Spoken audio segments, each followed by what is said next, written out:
मैं आप लोगों का और जो वेबकास्टिंग पे हमारे साथ लाइव जुड़े हैं सबका स्वागत करता हूं और आगे की यात्रा शुरू करते हैं।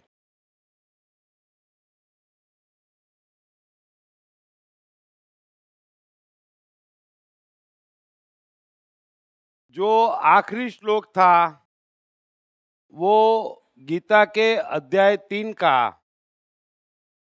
और अब हम चौथे अध्याय से अपनी यात्रा यहाँ आगे बढ़ाते हैं।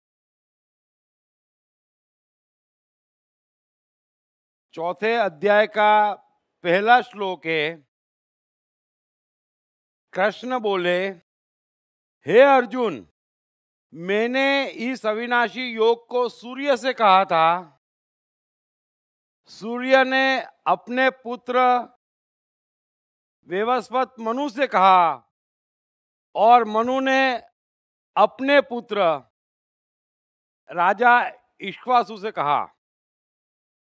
परंतु हे अर्जुन, इस प्रकार परंपरा से प्राप्त इस योग को राजर्षियों ने जाना, किंतु उसके बाद वह योग बहुत काल से इस पृथ्वी लोक में लुप्त प्राय हो गया। लेकिन तू मेरा प्रिय भक्त और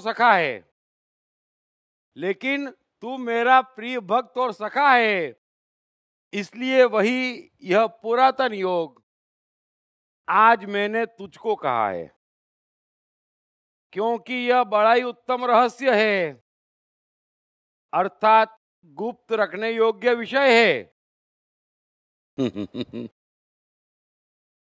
कृष्ण इसीलिए कृष्ण है, कृष्ण इसीलिए इकलौते और नवीन हैं, और इसीलिए कृष्ण और कृष्ण की गीता दोनों समझना समझाना मुश्किल है, या मैं कहूं करीब करीब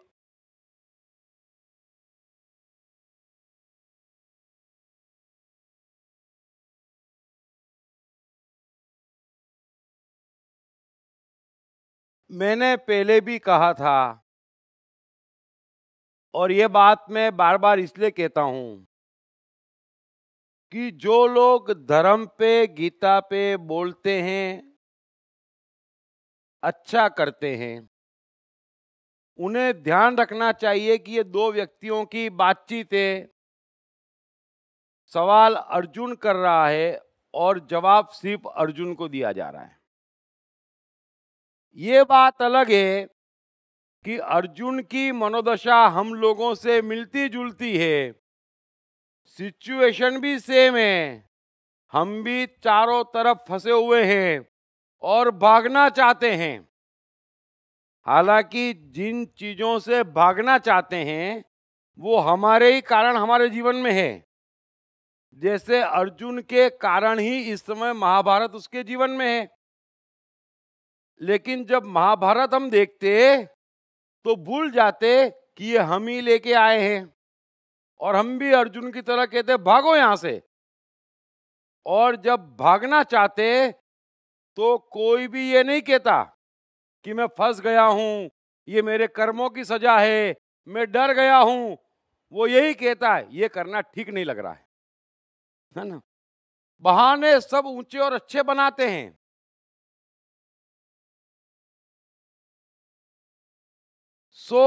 ये दो व्यक्तियों की बातचीत है। और एक चीज समझ लेना, दरअसल साइकोलॉजी पे बोलना ही नहीं चाहिए जब तक कि पक्का ना मालूम हो। जो कृष्ण कह रहे हैं ना कि सबको थोड़ा ध्यान रखना चाहिए, वरना बड़ी गड़बड़ हो जाती है, और उसका फायदा तो किसी को कुछ नहीं होता, नुकसान बड़ा होता है।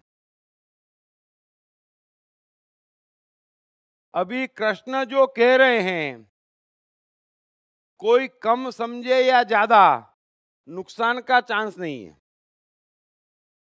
मैं इतना कह रहा हूं, आप कम समझे ज्यादा, कम माने ज्यादा, नुकसान का चांस नहीं है। साइकोलॉजी में नुकसान संभव नहीं है अगर बात वाकई सत्य और साइकोलॉजिकल है। और सत्य यह है कि यहां पर कुछ भी कांस्टेंट नहीं है, यह सनातन सत्य है।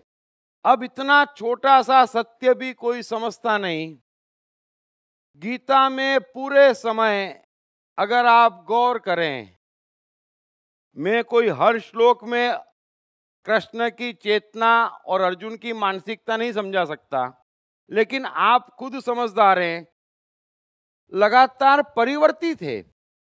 हम भी लगातार हर पल परिवर्तित है। यहां पर कुछ भी कांस्टेंट नहीं है।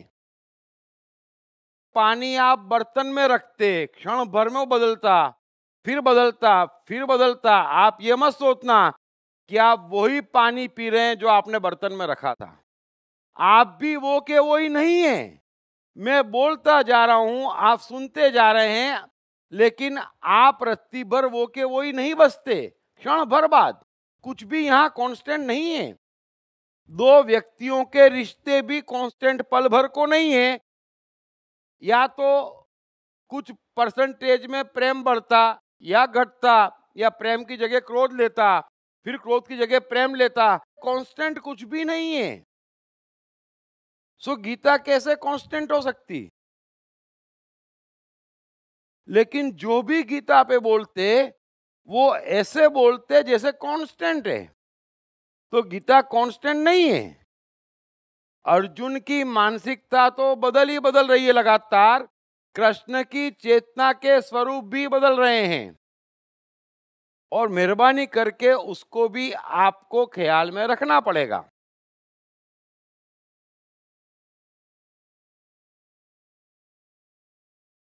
कृष्ण कह रहे हैं यहां पर कि मैंने इस अविनाशी योग को सूर्य से कहा था। अब थोड़ा सा इस श्लोक में जाने से पहले इसका पिछला श्लोक कृष्ण ने क्या कहा था वो याद कर लो। कृष्ण ने कहा था कि हे अर्जुन, मनुष्य का सारा ज्ञान उसके भीतर छिपा है, लेकिन वो उजागर नहीं होता, क्योंकि रजोगुण के कारण वो ज्ञान बाहर से पकड़ने की कोशिश करता। और मैं आपसे कह ही चुका कि बाहर से पकड़ा कुछ भी, इतना सा भी, और आपका ज्ञान ढक जाता। और हर मनुष्य ने अरबों चीजें बाहर से पकड़ी हुई है, और जो भी आप बाहर से पकड़ते वो सब कुछ ज्ञान है। कृष्ण अर्जुन से कह रहे हैं कि तू तू है, मैं हूं। तेरा ज्ञान तेरे भीतर है, मैं तेरा अज्ञान हटा सकता।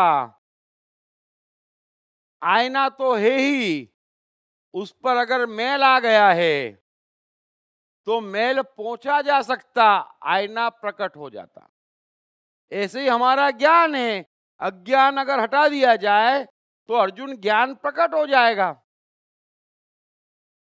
तू सवाल मत पूछ। तू ये मत कहे कि इसने ये कहा, वहां ये लिखा है, मैं ये सोचता हूं। वो सब की सब बातें गलत है। न तो तू अपने मन के सत्य में है, न तू ज्ञान को उपलब्ध है। तू जो बात कर रहा है वो तीसरे स्तर की है। तू बाहरी प्रभावों को गिनवा रहा है जिसका कोई भी मतलब नहीं है। अतः इस संसार में ज्ञान की गुंजाइश नहीं है, अज्ञान हटाने की गुंजाइश है। और कृष्ण वे ही कर रहे हैं। अब कृष्ण के हिसाब से तो उन्होंने जो कहना था कह दिया। अब अर्जुन को अपने आप से कायदे से पूछना है, सारे बाहरी ज्ञान हटाकर। आपको भी अगर पूछना हो कि चलो बताएं, या तो मैं आपसे 3-4 सवाल करके समझ लूं आपके मन का सत्य क्या है, या आप अपने मन का सत्य समझ लें। तीसरा तो कोई उपाय नहीं है। सो कृष्ण उसके मन का सत्य कितनी बार कह चुके कि भाई तेरा सत्य ये है, ज्ञान ये है, और तू तीसरा ही कारण पैदा कर रहा है और उसके बल पे सोचता है कि युद्ध अनिवार्य नहीं है, युद्ध से भागना शुभ है और युद्ध से भागना चाहिए।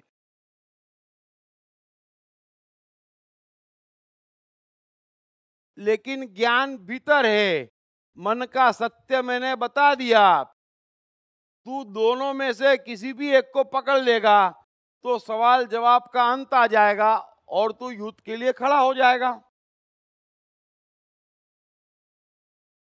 बाकी तू कितने भी सवाल पूछेगा और मैं कितने भी जवाब दूंगा, उससे तेरा कुछ भी पर्पस सॉल्व नहीं होना है। अब कायदे से तो अर्जुन को या तो कृष्ण ने उसे जो मन का सत्य बताया या कहा कि तू बाहरी सारे कारण माइनस कर दे। मैं भी आपसे ये कहता हूं, आप क्या करूं ये मत पूछें। वो करने के पीछे जितने भी बाहरी कारण आप हटा दो तो उसी क्षण आप वहां आ जाएंगे जो करना योग्य है ना। कोई बहुत बड़ी बात नहीं है, लेकिन बहुत बड़ी बात है। क्यों? क्योंकि अरबों अरबों ज्ञान हमने ओढ़ रखे हैं, ढूंढ ढूंढ के निकालने में तकलीफ जाती, और मेरे जैसा कोई 10-20 निकालता, वहां शाम पड़े कोई 30-40 और पकड़ा जाता, और 4 दिन चले 2.5 कोस, बात वहीं की वहीं आ जाती। लेकिन कृष्ण ने देख लिया कि न ये मन के सत्य में जीने को तैयार है, न अपने भीतर झांकने को तैयार है, तो निश्चित ही मामला गड़बड़ है ना। क्योंकि अर्जुन ने पहले ही कहा कि कृष्ण बताओ, मनुष्य पाप को प्रेरित क्यों होता है? आपके भी यही सवाल हैं और जवाब बड़ा सीधा कृष्ण दे रहे हैं कि मनुष्य जीवन में पुण्य एक ही है और वो उसके मन का सत्य है, और कोई पुण्य नहीं है। और ये मन का सत्य या मन के सत्य में मनुष्य जी क्यों नहीं पा रहा है? क्योंकि बाहर से बड़ा प्रभावित है। सो मन में जो है उसके ठीक विपरीत वो 24 घंटे कर रहा है ना। साधारण सी बात, किसी को देखकर खुशी नहीं हुई, अब ये सीधा साधा मन का सत्य है, हम कह नहीं पाते महाराज आप क्यों प्रकट हो गए, है ना। सीधा सीधा मन का सत्य है, तुरंत हम सुनते नहीं ये दुर्व्यवहार है और बड़ा काम का आदमी है, कैसी चेहरे पे हंसी ले आते। बस यही तो गड़बड़ हो रही है। तो सारा बाहरी प्रभाव आप जो भी मानते,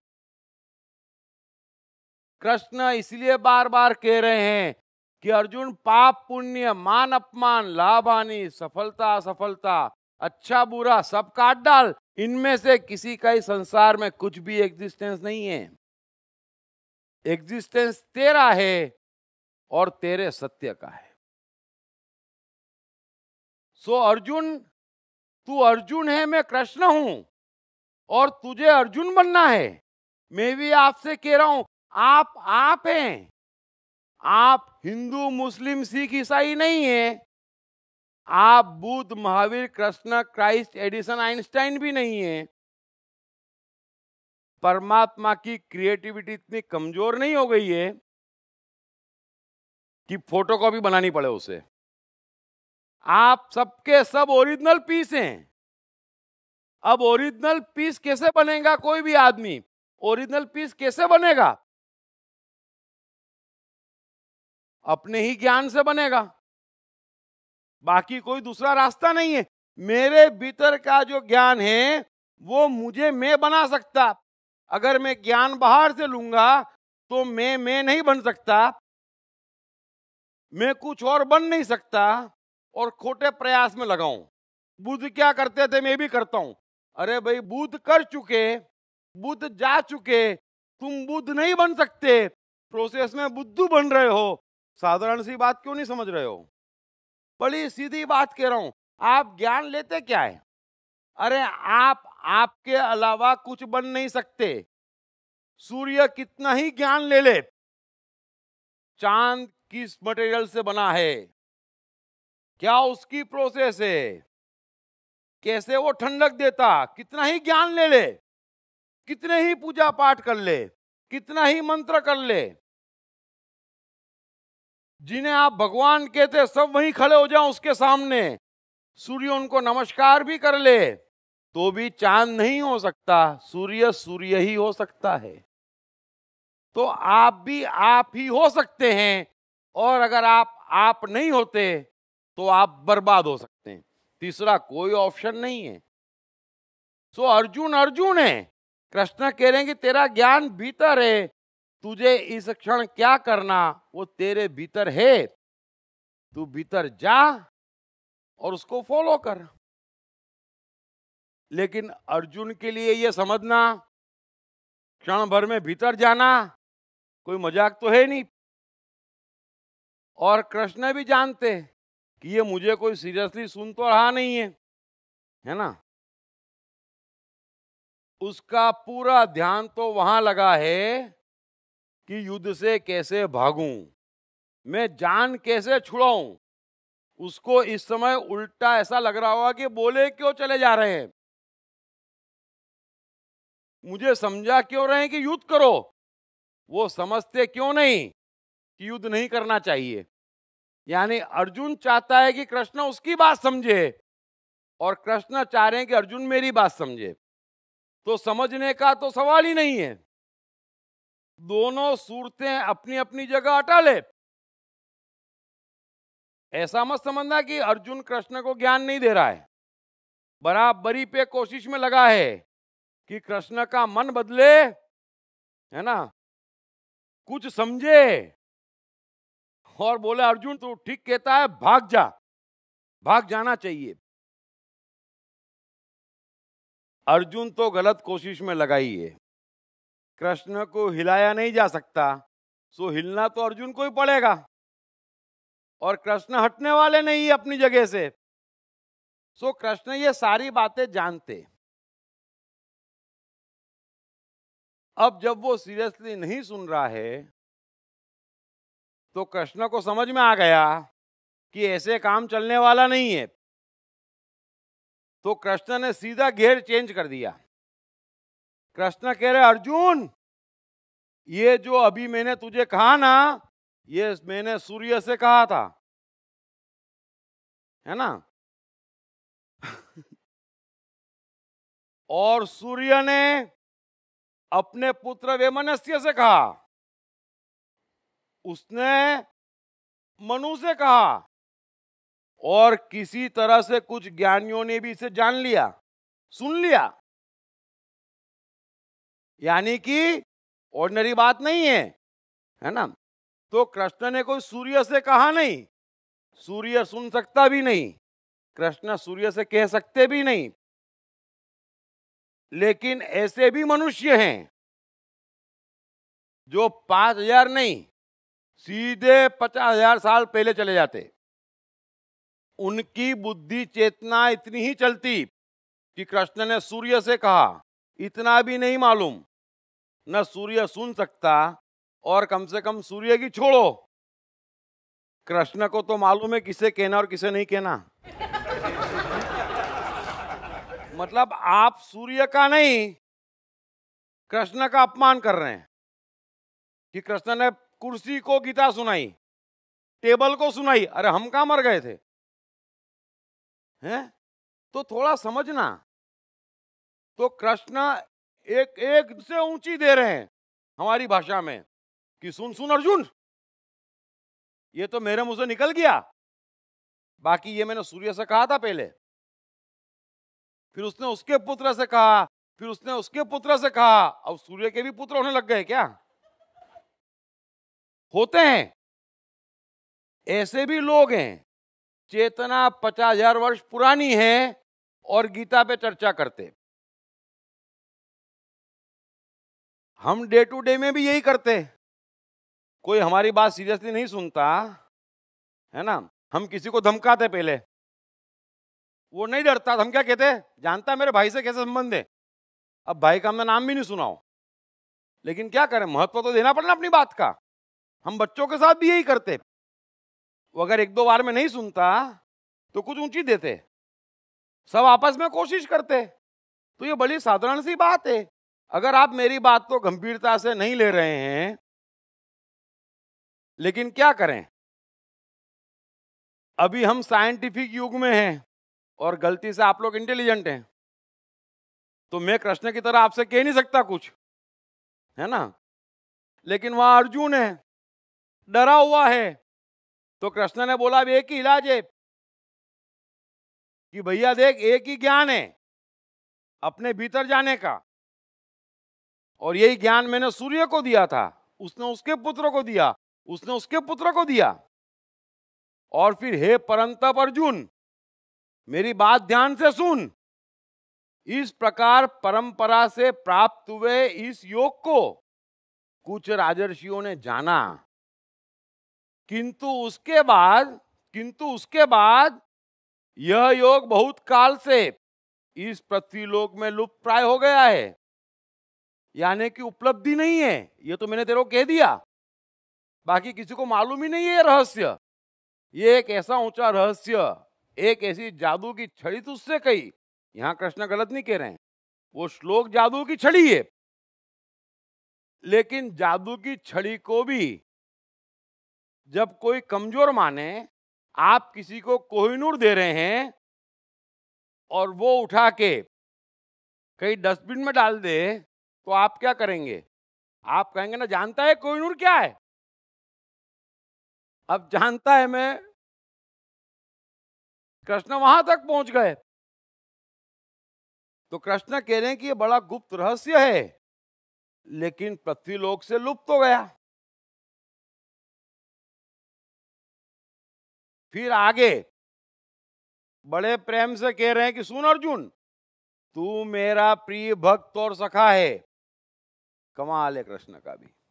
हम भी ऐसा ही कहते ना, बात को जब बड़ा इंपॉर्टेंस देना हो तो धीरे से कहते, ये तो तू अपना इसलिए कह रहा हूं, 25 को कह के आया हूं ऐसा नहीं है। सो ये day to day psychology Krishna कर रहे हैं, क्योंकि ऊंची ऊंची बात बहुत कर ली, लेकिन अर्जुन ऊपर जाने को तैयार नहीं है। मुलाकात अर्जुन से ही करनी है उनको, तो करें क्या? जहां अर्जुन खड़ा है वहां आ गए कि अब हम बात करते, आजा, क्योंकि तुझे ऊपर ले जाने की कोशिश कर रहा हूं तो तू जाने को तैयार नहीं है। मैं नीचे आता, भाई बोल, है ना, मुलाकात तो करनी पड़ेगी ना भाई। हम किसी को बुला रहे है ना ऊंची जगह पर कि आजा तू, मुलाकात उसी से करनी है। अब वो नहीं आएगा तो आप क्या करेंगे? अगर मुलाकात करनी है तो आपको वहां जाना पड़ेगा जहां वो है। तो कृष्ण वहां आ गए, तो बड़े ध्यान से कह रहे हैं उसको कि सुन अर्जुन, सुन, तू मेरा प्रिय भक्त और सखा है। अब अर्जुन के कोई भी लक्षण कृष्ण के भक्त होने के दिखाई नहीं दे रहे हैं, है ना। लेकिन क्या करें, ये तो नहीं कह सकते डांट के। आप भी गौर करना, आप अगर किसी को समझाना चाहते तो मोस्टली पहली कोशिश हाथ पांव जोड़ने करते हैं ना, यही कहते, पहले ऊंची बात करते, फिर प्रेम से बोलते हो तो खास है इसलिए कह रहा हूं, वरना मेरे को बोलने की आदत नहीं है। और वो आपका खास है क्या, जरा पूछना। तू मेरा भक्त है और प्रिय सखा है, इसलिए वही पुरातन योग आज मैंने तुझसे कहा है। लेकिन ध्यान रखना, अर्जुन को कह रहे हैं, लेकिन ध्यान रखना, ये बड़ा गुप्त रखने योग्य और उत्तम रहस्य है। यानी कि कितना महत्व दे रहे हैं कि मैंने जो कहा उसका इंपॉर्टेंस समझ। साम दाम दंड भेद सब इस 3 श्लोक में कृष्ण ने यूज कर लिए कि अर्जुन, मैंने जो कहा उसका इंपॉर्टेंस समझ। और समझाने हेतु साम दाम दंड भेद सब यूज कर लिया कि तू मेरा प्रिय सखा भक्त है। सूर्य से कहा था लुप्त हो गया है, गुप्त रखने योग्य रहस्य है।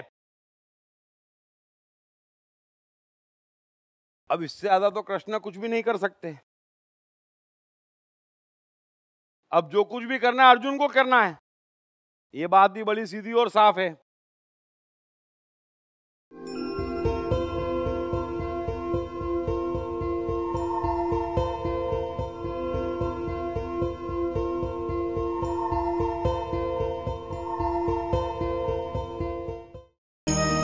कृष्ण मन और जीवन के मास्टर।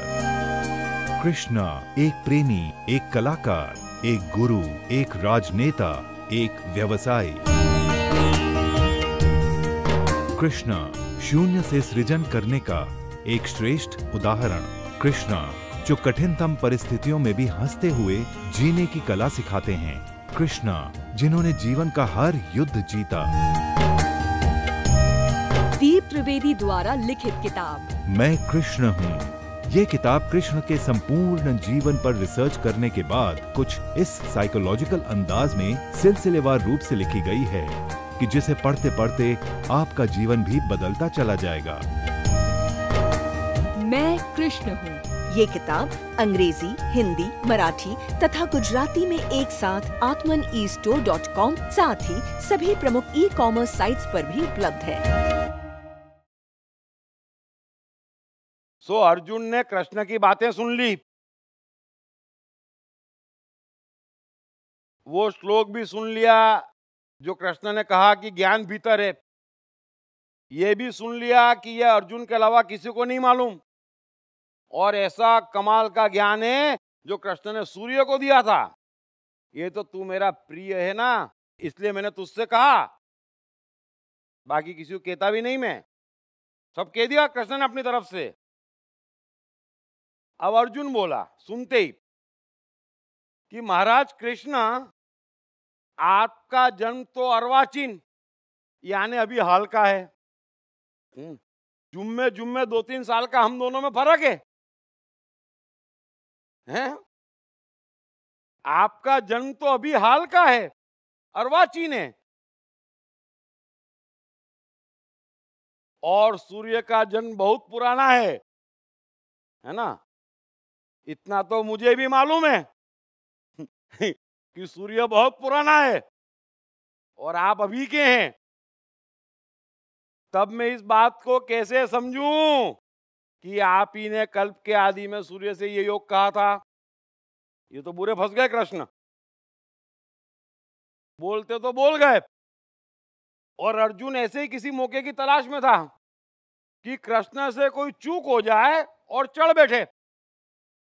तो अर्जुन के हिसाब से निश्चित ही उसके हाथ में हथियार लग गया। बोला बताओ, अब मेरे को कोई सवाल नहीं है, इसका जवाब दो कि आपका जन्म अभी 78 साल पहले हुआ और सूर्य लाखों वर्ष पुराना, आपने उसे कैसे समझाया, कब कहा, कैसे कहा, मुझे समझाओ।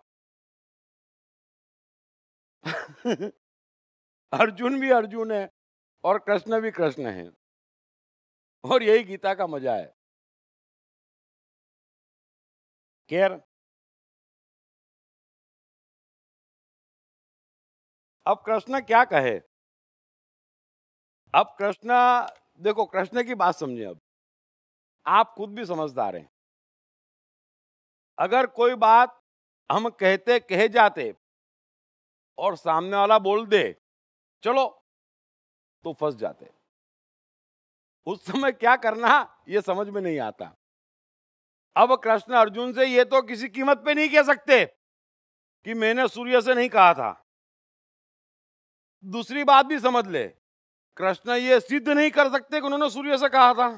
ये दोनों बातें तो तय है, क्योंकि कृष्ण ऐसा बोले कि वो तो मैंने ऐसे ही कह दिया था, तो अर्जुन बोले मैं पहले से कह रहा हूं आपकी सारी बात ऐसे ही है। इसलिए ये चांस तो कृष्ण उसको दे ही नहीं सकते और सिद्ध नहीं कर सकते। यानी कि अर्जुन के हाथ में वाकई ब्रह्मास्त्र तो लग गया है। तो कृष्ण क्या कह रहे हैं? कमाल की चेतना है कृष्ण की, ऑन द स्पॉट लेकिन बड़ा समझना इस बात को कि वे दोनों में से एक भी बात नहीं कर सकते, तो भी रास्ता खोज लिया, और वो भी सत्य में, शांति से, सुकून से, ताकि वो ज्यादा सवाल बहस न कर सके। और कृष्ण अब किसी कीमत पे नहीं चाहते कि बात पलट के सूर्य पे आ जाए फिर से, है ना। क्योंकि अगर अर्जुन बार बार सूर्य पे आएगा तो सूर्य ढल जाएगा, है ना, शाम भी हो जाएगी और पांडवों का विनाश भी हो जाएगा। सो कृष्ण ये किसी कीमत पे नहीं चाहते कि ये जो हो गया वो हो गया, भूल जाओ, लेकिन अब उसको सूर्य पे भी नहीं लाना है। सो कृष्ण कह रहे हैं कि सुन अर्जुन, मेरे और तेरे बहुत से जन्म हो चुके हैं, तू ये मत समझ कि मैं अभी हाल ही का हूं। मेरे और तेरे बहुत से जन्म हो चुके हैं, उन सबको तू नहीं जानता पर मैं जानता हूं। और अब बात को एक नया ही रुख दे रहे हैं और सीधे फिर ऊंचाई पकड़ रहे हैं, ताकि बात सूर्य से हटे और किसी दूसरी जगह लगे। क्योंकि बाकी सब चीजों के जवाब दिए जा सकते, ये सूर्य से कहा था, इसका जवाब देना मुश्किल है। आप भी समझ लेना, कभी कोई बात ऐसे ही मुंह से निकल जाए और सामने वाला बोले बताओ,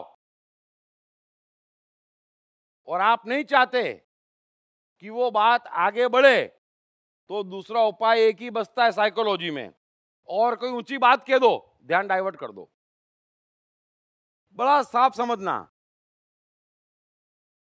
और कृष्ण की चेतना अपरंपार है, उनका ज्ञान, उनका स्वरूप, वो स्वयं। सो कृष्ण कह रहे हैं कि सुन अर्जुन,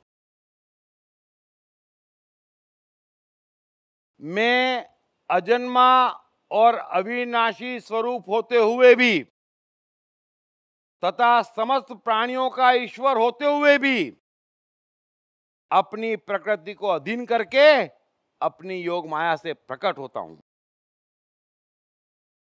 अर्थात कहने का तात्पर्य बड़ा सीधा है कृष्ण का कि अर्जुन, मैं जो कह रहा हूं ना उसमें दिमाग मत लगा और मुझे यहां वहां फंसाने की कोशिश मत कर, तू बुरी तरह फंस जाएगा। सीधी बात समझ ले कि मैं अजन्मा और अविनाशी स्वरूप होते हुए भी तथा समस्त प्राणियों का ईश्वर होते हुए भी मैं वो नहीं हूं जो तू देख रहा है।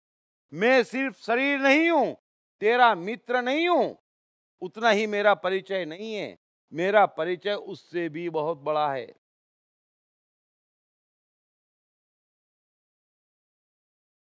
मैं अजन्मा हूं, अविनाशी हूं। कहां पहुंच गए कृष्ण? और समस्त प्राणियों का ईश्वर हूं, सबके भीतर बैठा हुआ आत्मा हूं मैं। अतः तू ये मत पूछ कि आपने सूर्य से कब कहा था, उससे भी बड़ी बात सुन ले कि मैं कौन हूं। ये साइकोलॉजिकली भी परफेक्ट है और सत्य के रूप में भी परफेक्ट है। सत्य भी है और साइकोलॉजिकली परफेक्ट ट्रीटमेंट भी है। कि ऐसी वैसी बात करे ही मत अर्जुन, तू ये मत सोचे तेरे हाथ में हथियार लग गया है। अरे मैं ईश्वरों का ईश्वर हूं, मेरे आगे किसी के पास कोई हथियार नहीं है, न किसी का हथियार चलना है। मेरे तेरे कई जन्म हो चुके, तुझे मालूम नहीं। तू मुझे अभी भी कृष्ण समझ रहा है, 78 साल का, अपना सारथी समझ रहा है, अपना साला समझ रहा है, अपना मित्र समझ रहा है। वो सब तो मैं हूं, लेकिन सिर्फ उतना ही मेरा परिचय नहीं है। तेरे और मेरे कई जन्म हो चुके, उसे भी मैं जानता और तू नहीं जानता। ये तेरा और मेरा डिस्टेंस है। इसलिए तू स्पष्ट हो जा, यहां वहां की बात मत कर। मेरे पे शंका मत कर, मेरा टेस्ट मत ले।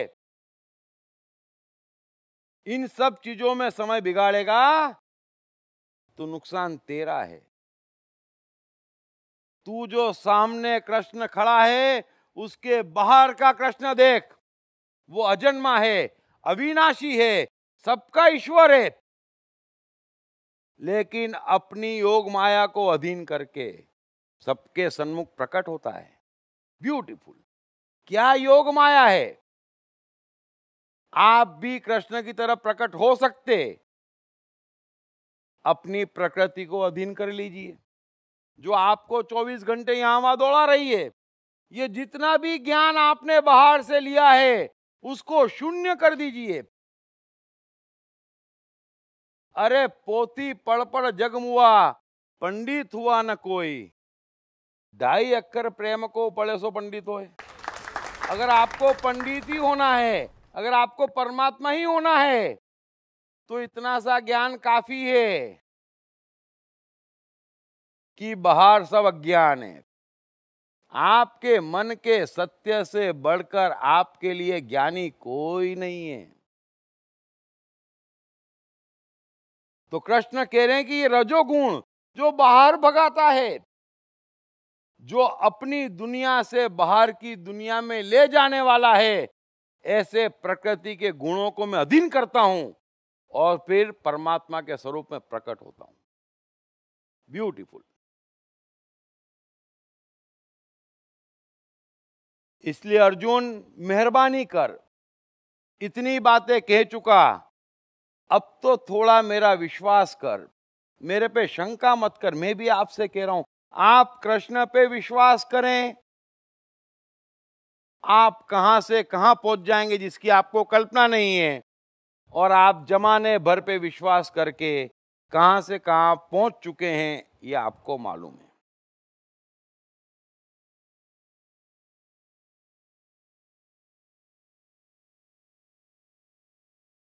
आगे कृष्ण कह रहे हैं कि हे भारत, जब जब धर्म की हानि और अधर्म की वृद्धि होती है, तब तब ही मैं अपने रूप को रचता हूं, अर्थात साकार रूप से लोगों के सम्मुख प्रकट होता हूं। ब्यूटीफुल। हे अर्जुन, हे भारत, जब जब धर्म की हानि और अधर्म की वृद्धि होती है, तब तब ही मैं अपने रूप को रचता हूं, अर्थात साकार रूप से सबके सन्मुख प्रकट होता हूं, साधु पुरुषों का उद्धार करने के लिए, पाप कर्म करने वालों का विनाश करने के लिए, और धर्म की अच्छी तरह से स्थापना करने के लिए मैं युग युग में प्रकट हुआ करता हूं।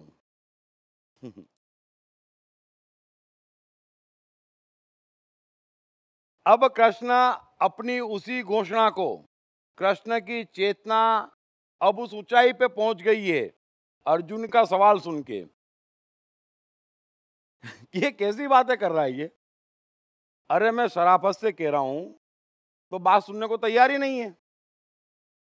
मित्रता के नाते कह रहा हूं, एक ज्ञानी के नाते कह रहा हूं, तो बात सुनने समझने को तैयार नहीं है। और जरा सा मैंने कह दिया समझाने के लिए कि सूर्य से कहा था, तो कहता है समझाओ। कृष्ण बोले, अर्जुन तू जानता है किससे बात कर रहा है तू? मैं ईश्वरों का ईश्वर हूं, अपनी योग माया से प्रकट हुआ हूं। और सुन, जब जब धर्म की हानि और अधर्म की वृद्धि होती, तब तब मैं साकार रूप से प्रकट होता हूं। और धर्म की हानि क्या है? स्व और सर्व का नुकसान। धर्म का फायदा क्या है? स्व और सर्व का फायदा। सो कृष्ण कह रहे हैं कि जब जब भी सर्व का नुकसान होता है, तब तब मैं साकार रूप से प्रकट होता हूं। सबसे पहली बात तो कि कृष्ण अपने बारे में कह रहे हैं, है ना? जो कोई भी मनुष्य जब कभी भी, और आप भी और जब भी, आप भी और जब भी, अगर 20 जने बैठे हैं और वहां पर सर्वहित के लिए अड़ जाते, उसी समय आप साकार रूप से कृष्ण के रूप में प्रकट हो जाते। कृष्ण दोबारा आने वाले नहीं है, एक बार आके देख चुके, है ना। तो कृष्ण ये नहीं कह रहे कि मैं आऊंगा, उन्होंने कोई ऐसी गलती नहीं करी कि दोबारा आना पड़े। और हमने उनके साथ कोई ऐसा अच्छा नहीं किया कि उनको दोबारा आना पड़े। तो जात जात के अर्थ मत निकालना। हालांकि कृष्ण जगह नहीं देते, कृष्ण जो भी कहते पूरी स्पष्टता से कहते, इतनी भी जगह नहीं देते कि आदमी उसका गलत अर्थ निकाल सके। लेकिन ये लोग एक सूत्र को पकड़ के बैठ जाते जिसमें कृष्ण ने कुछ कहा है। अरे भाई, उसके नीचे और ऊपर भी कुछ कहा है, जरा कनेक्ट करके बात करो। सो भारत और ये लोग 5000 साल से इंतजार कर रहे हैं, अब कृष्ण आएंगे और भारत को द्वारका बना देंगे। तो आप क्या करेंगे फिर? कृष्ण क्यों आएंगे? तो कृष्ण कह रहे हैं कि जब जब भी धर्म की हानि यानी सर्व का नुकसान होता है, तब तब मैं साकार रूप में प्रकट होता हूं, क्योंकि मैं ही सबके भीतर बैठा आत्मा हूं। तो जब जब जिसकी आत्मा जागती कि हर हाल में सर्व स्थापित होना चाहिए, हर हाल में सर्व का हित स्थापित होना चाहिए, तब वो जो सर्व की स्थापना के लिए करता, वो अर्जुन मेरा ही स्वरूप है। आगे कृष्ण कह रहे हैं कि साधु पुरुषों का उद्धार करने के लिए और पाप कर्म करने वालों का विनाश करने के लिए और धर्म की अच्छी तरह से स्थापना करने के लिए, अब जब कृष्ण ये कह रहे हैं कि अर्जुन, मैं सबके भीतर बैठा ईश्वर हूं, और जब भी कोई उस ईश्वर को प्रकट करके सर्व की रक्षा करता, तो वो उतने समय के लिए मेरा ही स्वरूप है। कोई ये कर्म जीवन भर करता, तो उसका पूरा जीवन मेरा स्वरूप है। और मेरा एक ही काम है, साधु पुरुषों का उद्धार करना और पाप करने वालों का विनाश करना। अब इस बात से कोई पंडित, मौलवी, पादरी ये अर्थ मत निकाल लेना कि कृष्ण उनको बचाने आने वाले हैं। हालांकि ये उम्मीद करने में इतना तो मान लेते कि हम संकट में हैं, बहुत बड़ी बात है। आप समझना, अगर कोई कह रहा है, अगर कोई साधु कह रहा है कि हमें बचाने कृष्ण आएंगे, तो आपको वो बचाने क्यों आएंगे? क्योंकि आप संकट में हैं। तो यही तो हम भी कह रहे हैं कि आप संकट में हैं महाराज, समझो हम ज्यादा मजे में हैं, आप समझो। हम तो कृष्ण का इंतजार नहीं कर रहे हैं, हम अपना उद्धार कर रहे हैं, और आप कृष्ण का इंतजार कर रहे हैं, मतलब आप संकट में हैं। मैं आपको साइकोलॉजी समझा रहा हूं। कोई कुछ भी कहता है, वो सत्य नहीं छिपा सकता। तो जो कोई इसका अर्थ ये निकाल रहा है कि कृष्ण आएंगे और हम धार्मिक हैं, अरे कृष्ण के जितने भी स्वरूप है, चाहे बुद्ध है, क्राइस्ट है, कबीर है, मोहम्मद है, दयानंद है, कोई भी है, महावीर है, वो सबके सब ये सो कॉल्ड साधु पुरुषों के खिलाफ थे, है ना। चाहे सोक्रेटिस है, चाहे मीरा है, ये बात समझ लेना अच्छे से। ये भी एक ऐतिहासिक सत्य है। और इसीलिए इन लोगों को या तो सताया या मार डाला। और किसने मारा? इन्हीं सो कॉल्ड पंडित, मौलवी, पादरियों ने मारा, और इन्हीं सो कॉल्ड पंडित, मौलवी, पादरियों ने सताया। तो जितने भी लोग कृष्ण का अवतार लेते, कृष्ण का रूप रचते, सर्व पे कुर्बानी देते, अरे आप कहां के साधु हो गए? वो तो आप ही के खिलाफ जंग छेड़ते, आप ही उनके पीछे पड़ते और आप ही उनको मारते, है ना। ऐसा मत समझना कि क्राइस्ट को पब्लिक ने सताया, पब्लिक ने मारा, नहीं। धर्म गुरुओं ने ही पकड़ा। सोक्रेटिस को भी धर्म गुरुओं ने ही पकड़ा। महावीर बुद्ध पे जितने भी हमले हुए धर्म गुरुओं ने ही किए। मीरा को जितना भी सताया धर्म गुरुओं ने ही सताया। क्यों सताना पड़ा? क्योंकि आप पापी हैं और वो आप पर हमला करते कि छोड़ो शास्त्र, मत करो भ्रमित, आप गलत मत बोलो। दुकानें बंद हो जाती। वो आप पे हमला करते, आप उन पे हमला करते। कृष्ण भी पूरी गीता में यही समझा रहे हैं, यही कर रहे हैं। तो कृष्ण कह रहे हैं कि साधु पुरुषों का उद्धार करने के लिए और पाप कर्म करने वालों का विनाश करने के लिए, और साधु पुरुष वही है जो सर्व के लिए कुछ करने के प्रयास में लगा है, और पापी वही है जिसके कारण सर्व को नुकसान हो रहा है। दूसरी कोई परिभाषा नहीं है। कृष्ण ने अपने जीवन में जितने भी लोगों को मारा, जिनका भी वध किया, वे सबके सब उन्हीं के किए जो सर्व के लिए नुकसानदेह हो गए थे। यानी जिनके जीने से हजारों मनुष्यों की जान जोखिम में पड़ गई थी। सो बड़ा सीधा कृष्ण कह रहे हैं कि उसके लिए मैं युग युग में प्रकट हुआ करता हूं। यानी जो भी ये काम करता सब में मैं ही हूं। ये गुण ही मेरा है। ये गुण किसी के मन बुद्धि अहंकार शरीर का नहीं है। ये गुण ही आत्मा का है। ये गुण ही मेरा है कि मैं सर्व के हित की रक्षा करता हूं और उसके लिए खड़ा होता हूं। और जब जो खड़ा होता है वो उस क्षण उतना ही ज्ञानी, उतना ही पावरफुल और उतना ही शक्तिशाली और पवित्र है जितने कृष्ण हैं।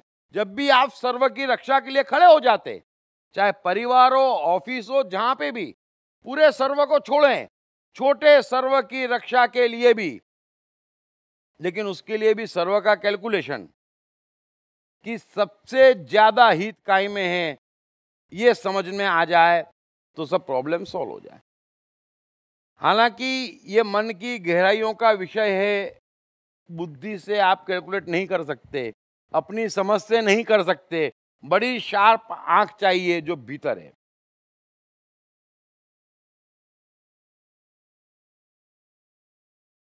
और ये श्लोक याद रखना, क्योंकि इसके आसपास की बात आगे कृष्ण कई कई श्लोकों में बढ़ाएंगे। साधु पुरुषों का उद्धार, पापियों का विनाश और युग युग में प्रकट मैं होता हूं और सबके भीतर बैठा ईश्वर हूं, है ना। वे नहीं कह रहे कि मैं ईश्वर हूं।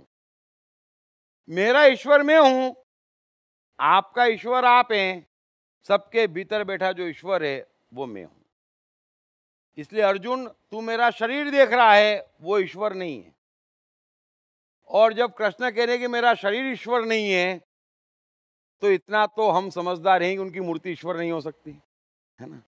जरा समझने की कोशिश करना, ये साइकोलॉजी, ये सत्य है। आप आगे से आगे पकड़े हैं तो कर क्या रहे हैं और हो क्या रहा है। कृष्ण कह रहे हैं कि तू जिसे देख रहा है, जो बोल रहा है, तू जो समझ रहा है, वो मैं नहीं हूं। मैं तो ईश्वर हूं जो सबके भीतर बैठा हूं।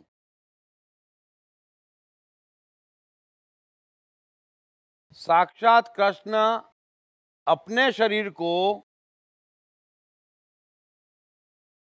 अपने परमात्मा से अलग करके अर्जुन को समझा रहे हैं और हम उनकी मूर्तियां बना रहे हैं। फिर कहते हैं कि हमारा उद्धार क्यों नहीं हो रहा? क्योंकि हमें गीता नहीं समझनी है, शॉर्टकट चाहिए। आगे कृष्ण कह रहे हैं कि हे अर्जुन, मेरे जन्म और कर्म दिव्य अर्थात निर्मल और अलौकिक हैं। इस प्रकार जो मनुष्य तत्व से जान लेता है वह शरीर को त्याग कर फिर जन्म को प्राप्त नहीं होता, किंतु मुझे ही प्राप्त होता है। ब्यूटीफुल। कृष्ण वहां पहुंच रहे हैं जहां कोई कभी नहीं पहुंचा, या उन्हें मालूम भी नहीं है किसी को कि ये जगह भी होती। किसी को ये एहसास नहीं है, या कभी ये एहसास नहीं हुआ कि मैं सबके भीतर बैठा ईश्वर हूं, या किसी को ये एहसास नहीं हुआ कि सर्व यानी जो आने वाले हैं, और इस ग्रह के नहीं, पृथ्वी लोक के नहीं। आपने पिछले श्लोक में सुना नहीं, कृष्ण ने कहा कि ये योग इस पृथ्वी लोक से लुप्त हो गया। योग लुप्त नहीं हुआ, बाकी कई ग्रहों पर जहाँ जीवन है वहां ये योग आज भी चल रहा है। जानते हैं कृष्ण की चेतना को कोई पहुंच नहीं सकता, और कृष्ण के सर्व में इस पृथ्वी के लोग नहीं, सभी शामिल हैं। जब आप कृष्ण का जीवन पढ़ेंगे जो मैंने लिखा है, सर्व के आसपास और कितना सर्व, इसलिए मैंने कल समझाया था कि जब कृष्ण ज्ञानियों से कह रहे हैं तो यही कह रहे हैं, आप इतना सर्व देखते और लोगों को फंसवा देते, जबकि सर्व बहुत बड़ा है, अंतहीन है ये प्रकृति। अरे हमारे जाने के लाखों वर्ष बाद भी अलग अलग ग्रह में मनुष्य आएंगे, आज भी है। आपका हर व्यवहार वहां तक का कैलकुलेशन करके जब परफेक्ट होगा तब जाके बात में दम आएगा, वरना आप जो टेम्पररी सर्व ढूंढते उसमें नुकसान हो रहा है। इतनी सीधी बात कृष्ण ने कल कही थी, इसलिए कृष्ण के साथ बैठे हैं, कृष्ण की ऊंचाई समझने की कोशिश करें कि कहां है वो। वे वहां बैठे हैं जहां से दूसरे किसी का भी हम नाम लेते समझते, उनमें इतना फासला कृष्ण पैदा कर देते कि हमारी उनकी मुलाकात की तो हम कल्पना ही नहीं कर सकते। तो कृष्ण कह रहे हैं कि मेरे जन्म और कर्म दिव्य अर्थात निर्मल और अलौकिक हैं।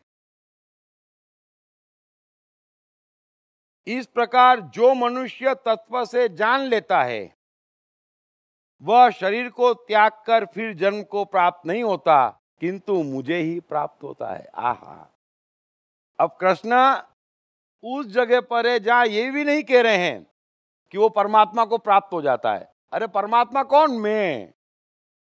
आप कृष्ण की चेतना, कृष्ण का ध्यान, कृष्ण की ऊंचाई की कल्पना करें, इस समय कहां बैठे हैं? वे कह रहे हैं कि वो मुझे प्राप्त हो जाता है, उन्हें होश ही नहीं है। वो अर्जुन से यही तो कह रहे कि तू किसकी बात करा, शरीर की? अरे तुमने याद दिलाया तो याद आया है, आपने याद दिलाया तो हमें याद आया अर्जुन कि हम शरीर भी हैं। मैं वहां से कह रहा हूं और तू सीधे यहां ले आया मुझे।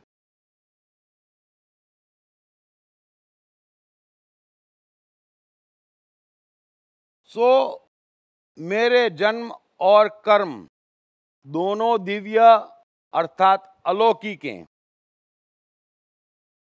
दिव्य यानी विशाल है। जैसे जैसे आप बाहर का ज्ञान काट के भीतर जाएंगे, आप आश्चर्य से भर जाएंगे। मैंने पहले ही कहा, आत्मा के निकट जो तीन मन है, spontaneous mind, collective conscious mind और सुपर कॉन्शियस माइंड, कमाल है। वहीं से आविष्कार निकल रहे हैं, वहीं से कविताएं बह रही है और वहीं से सारे कमाल हो रहे हैं। तो कृष्ण कह रहे हैं कि बड़े दिव्य हैं, उसको ये जगत वाले नहीं समझ सकते। कोई नहीं समझ सकता कि एडिसन को क्या हो गया, या आइंस्टाइन को क्या हो गया, ये बिल गेट्स कहां पहुंच गए, ये स्टीव जॉब्स को क्या हो गया। अरे कुछ नहीं हुआ, वो आत्मा के निकट पहुंच गया, बाकी चमत्कार हो गया। और कहीं नहीं है, आपको यात्रा अपने भीतर करनी है।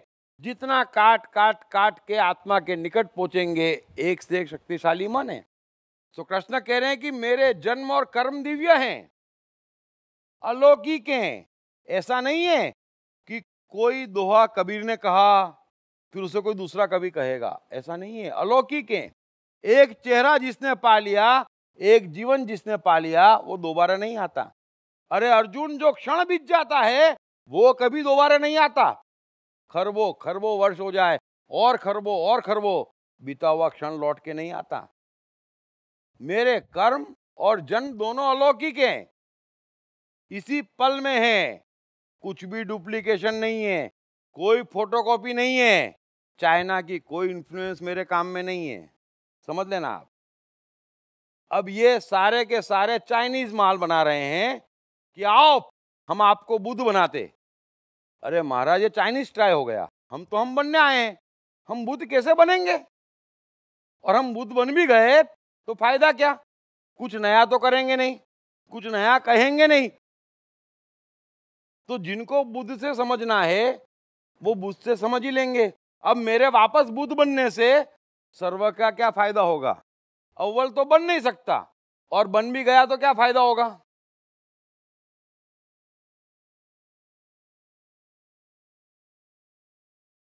सो कृष्ण कह रहे हैं कि जो ये समझता है कि वो अलौकिक है, इकलौता है, नवीन है, अद्भुत है और कमाल है, वो स्वयं जो ये समझ जाता है वो मुझे प्राप्त हो जाता है। और जो ये नहीं समझता वो भटकता रहता है। मैं हूं, आप हैं, इतनी सी बात हम नहीं समझते और एडवाइस देते हैं, मैं ऐसा करता हूं, तू क्यों नहीं करता? अरे क्योंकि मैं हूं और आप हैं। सिंपल तो जवाब है। फिर भी हम 24 घंटे यही कहते, यही करते, कमाल करते। अरे मेरे जीवन की लीला मैं जानूं, मुझे ज्ञान बढ़ाना है ताकि मैं अपने जीवन की लीला पहचानूं और जीवन की लीला के साथ रहूं। जब मैं भाग्य समझाऊंगा, बताऊंगा कोई मनुष्य यहां कैसा भी हो महान बनने के लिए आता है। गुलाब का कोई भी बीज हो, वो यहां गुलाब बनने के लिए आता है। वो गुलाब बन जाता है क्योंकि गुलाब कैसे बनने का ज्ञान लेने नहीं जाता है। हम भी बनने हम आते हैं लेकिन बन नहीं पाते हैं क्योंकि हम ज्ञान लेने जाते हैं। बड़ा सिंपल प्रिंसिपल कृष्ण कह रहे हैं।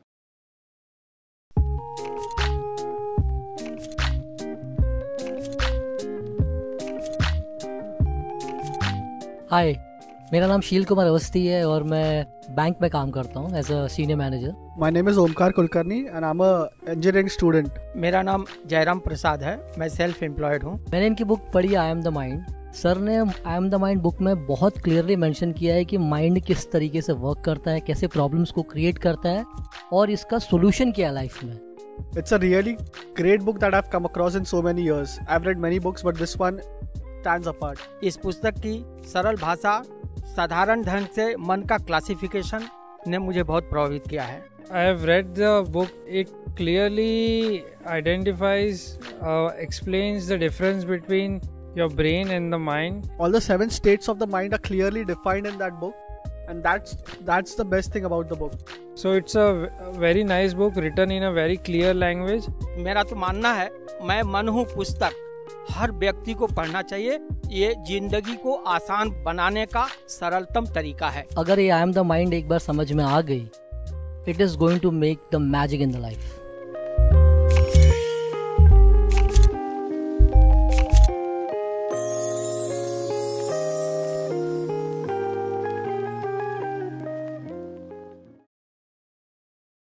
आगे कृष्ण कह रहे हैं कि पहले भी जिनके राग, भय और क्रोध सर्वथा नष्ट हो गए थे। पहले भी। अर्जुन ऐसा नहीं है अर्जुन कि मैंने ही आत्मा को जाना है। ऐसा नहीं अर्जुन कि मैं अकेला हूं। ये बड़ी कॉमन बात है, बड़ी साधारण बात है। ये मनुष्य की साधारण संभावना है। क्योंकि कृष्ण अर्जुन को ये नहीं कह रहे हैं कि देख मैं तो कमाल हूं और तू कुछ भी नहीं। अरे भाई, मैं कमाल इसलिए हूं कि मैंने जान लिया कि मैं अलौकिक हूं, और तू अर्जुन इसलिए है कि तू नहीं जान पा रहा है कि तू अलौकिक है। इतना सा फर्क है। और जिन्होंने ये फर्क मिटाया पहले भी, जिन्होंने राग, भय और क्रोध सर्वथा नष्ट कर दिए, वे मेरे स्वरूप को प्राप्त हो गए। बहुत हैं ऐसे। कृष्ण की सरलता, करुणा, इगोलेसनेस का कोई मुकाबला नहीं है। वे अर्जुन को इतना भी भ्रमित नहीं कर रहे हैं कि मैं ही मैं हूं, क्योंकि बात तो मैं की कर रहे हैं, क्योंकि चेतना वहां है। और आप कल्पना नहीं कर सकते कृष्ण की, कल्पना ही नहीं कर सकते। कोई कृष्ण की कल्पना ही नहीं कर पाया आज तक। अगर कृष्ण ने दुर्योधन को वचन दिया कि मैं हथियार नहीं उठाऊंगा, हम समझते नहीं हैं। कृष्ण कभी झूठ नहीं बोलते। जब वो कह रहे हैं, उस समय पूरा उनका मन, उनका अस्तित्व काट दिया जाए तो आपको कहीं पे भी हथियार उठाने की बात नजर नहीं आएगी। इसको सत्य कहते हैं। अच्छे से समझ लेना, सत्य की परिभाषा ही क्या से क्या कर दी।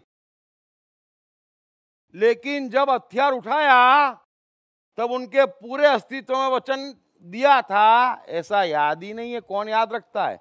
पल पल जीते हैं। परमात्मा कहते हैं ये बोझ हम उठा के चलते, मैंने ऐसा कहा था, उसने क्या कहा, इसने क्या कहा, क्या अच्छा, अरे ये बोझ हम उठा के चलते। कृष्ण कह रहे हटाओ बोझ, भीतर से आने दो। और भीतर से जब आता वो कोई पुराना याद नहीं रखता, कोई नए को ध्यान में नहीं रखता। उसके मेरे जन्म और कर्म दोनों दिव्य और अलौकिक है, अनूठे हैं। जो कर्म भीतर से आते उसका न कोई पास्ट होता किस कारण से हुआ, न उसका कोई फ्यूचर होता कि उसका परिणाम क्या होगा, वो तो है। सो कृष्ण की ऊंचाई समझना। मैं आपको इसलिए समझा रहा हूं कि आप सोच के देखें ऐसा पल जहां ना आपको शरीर का होश है, ना आप खड़े हो उसका होश है, ना एक पल पुराना होश है, ना एक पल पुराना निगाह में है। और जहां भी निगाह उठा रहे हैं वहां स्वयं को देख रहे हैं कि मैं ही तो सब में बैठा हूं, सब कुछ में हूं। और जब सब कुछ में हूं तभी तो मैं सर्व में हूं। मैं अपना नुकसान कैसे कर लूं? कृष्ण यही तो कह रहे हैं कि जो ये बात जानता है कि वो सर्व में है, वो कैसे किसी को मारता और कैसे मरवाता? अगर सब कुछ में हूं, इतना मुझे परम ज्ञान है, परम होश है, and by all means not so called, वो कैसे किसी को अर्जुन मारता और मरवाता है? अब इतने परम ज्ञानी इकलौते को भी युद्ध करवा दिया, नरक में भेज दिया जैन शास्त्रों ने। मुझे बड़ा दुख होता है। मैं ये बात भुलाए नहीं भूलता कि आपने क्या कमाल कर दिया। आपको कुछ मालूम नहीं, आप जानना चाहते नहीं, सबसे बड़े हठ योगी बन के बैठे हैं, और जो जानता उसको नरक में भेज देते। ये कमाल मत करो। दरवाजे खोलो। कृष्ण कृष्ण है, कोई दूसरा उन जैसा नहीं है। तो कृष्ण कह रहे हैं कि पहले भी जिनके राग भय और क्रोध सर्वथा नष्ट हो गए थे और जो मुझ में अनन्य प्रेम पूर्वक स्थित रहते थे, ऐसे मेरे आश्रित रहने वाले, मेरे आश्रित, ये शब्द बड़े ध्यान से समझ लेना।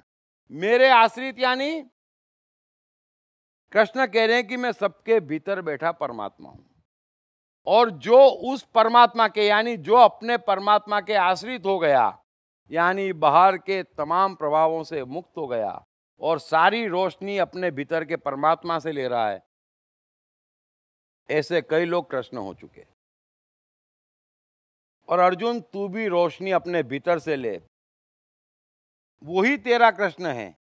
मेरे पास मेरा कृष्ण है, आप समझ लेना।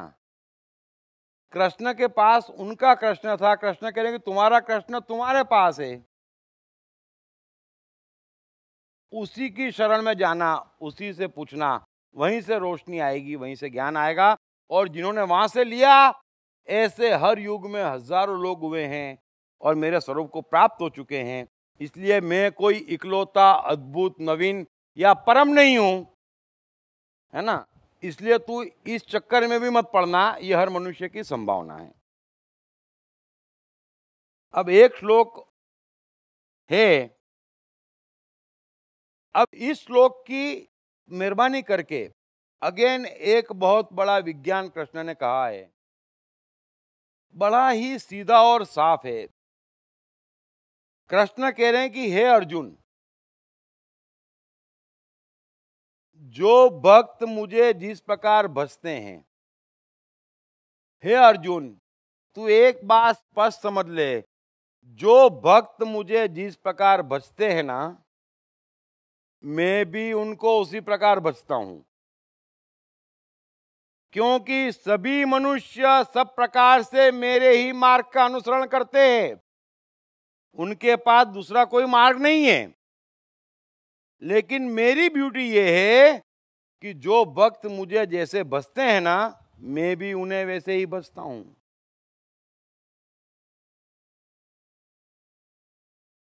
इस श्लोक में कृष्ण वहां पहुंच गए जिसकी हम कल्पना नहीं कर सकते।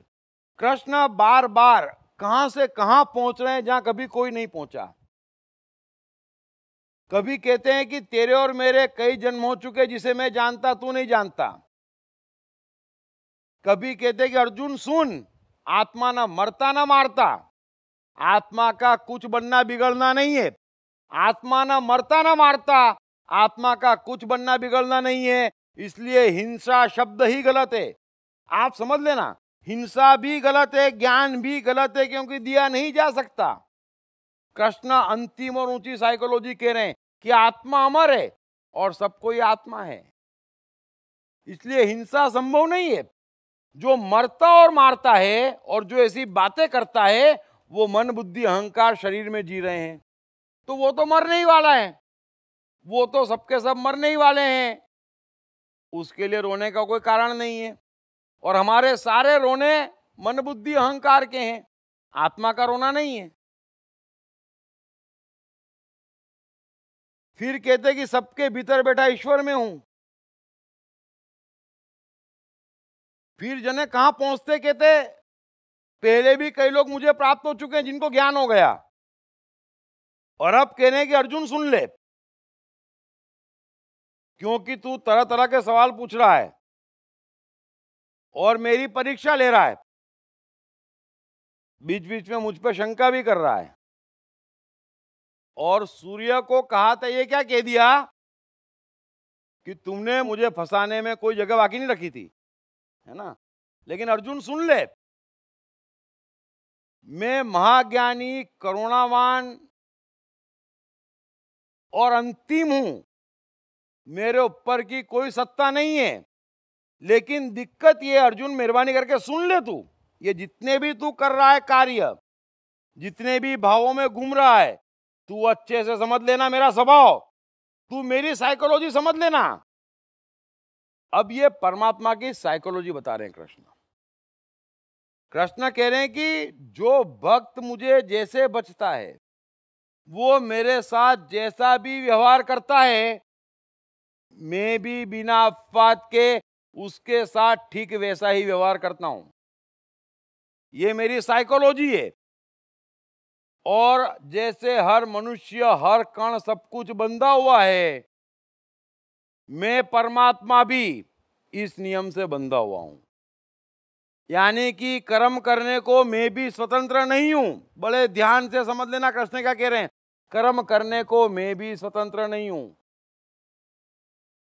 मैं भी न्यूटन लॉ से बंधा हूं। आप मुझे भजेंगे जिस तरह, मैं भी आपको भजूंगा उसी तरह। अगर तू मुझे छल से सवाल पूछेगा तो छला तू भी जाएगा और छला तू ही जाएगा।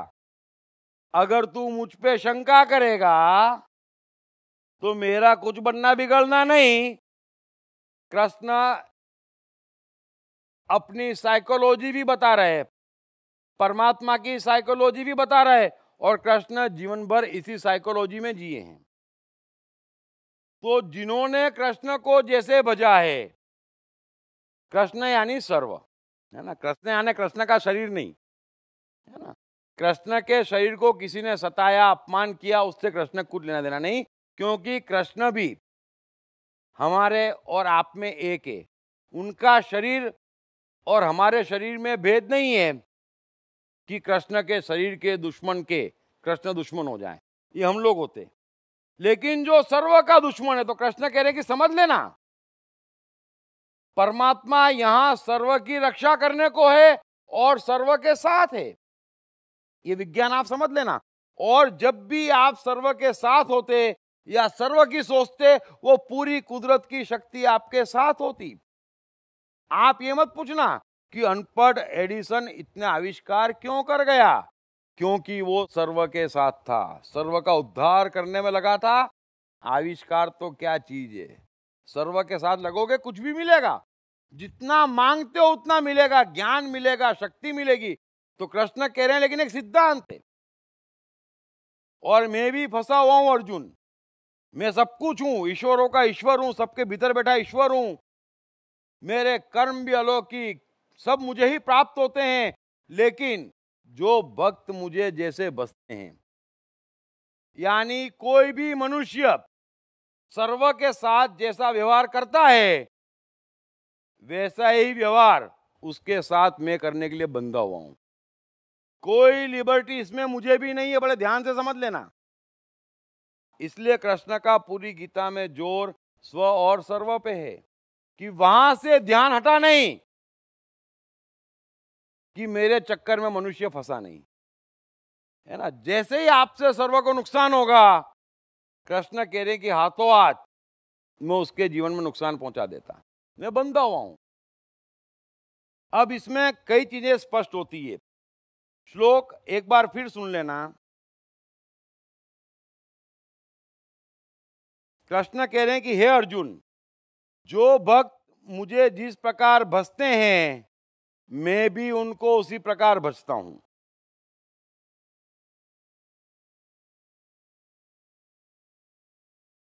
अब कई बातें आप समझ लेना।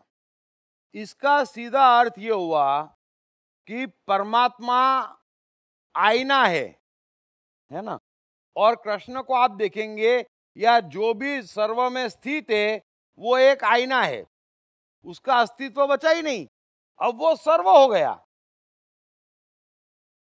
अब जो सर्व हो गया, और जैसे ही किसी से भी आसपास वालों से या कहीं पे भी सर्व का नुकसान होगा कि उससे अपने आप उसका इलाज हो जाएगा, है ना।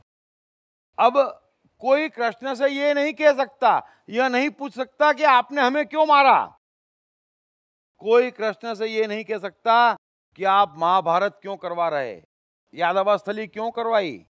अरे भाई, जिन्होंने मुझे जैसे भजा मैंने उनको वैसे भज दिया, मैं बाध्य हूं। बड़े ध्यान से समझ लेना, ईश्वर न्याय है।